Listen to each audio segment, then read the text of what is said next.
again, moviegoers. I am the host, and welcome to another episode of Midnight Movie Madness. Well, it's the second week of October, and we're finally getting some decent horror flicks. Case in point, Sinister.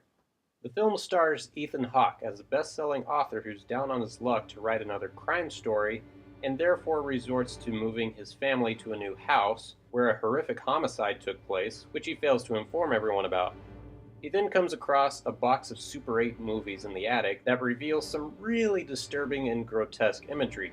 What links them all together is the mysterious figure known as Mr. Boogie, who looks like a cross between Michael Jackson and Death from the Darksider games.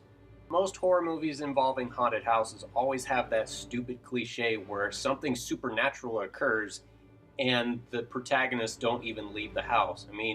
Only a fool would not leave. In Sinister, Ethan Hawke has a totally legitimate reason for why he wants to stay, because he's only written that one book that made him famous, and that was like 15 years before, and now he's like, I need to get inspired to do another crime story so I can support my family. It may not be reasons that any of us would probably do, but his reasons for staying in the house and investigating makes sense. The imagery in this one is just downright creepy, where after you watch it, you probably will have a hard time sleeping afterwards. This is one of the creepiest horror movies I've seen in a long time. Well, maybe not a long time, but definitely one of the better ones to come out this year, aside from Cabin in the Woods and That's My Boy. Another fun thing about this movie is that it's essentially a found footage movie, but in this one, you actually get to see someone finding the lost footage. I'm surprised nobody has done that so far in this genre. My only gripe about this movie I can think of is the last half. They build up tension and suspense, and the story is getting really intriguing, and you're like, what is going on?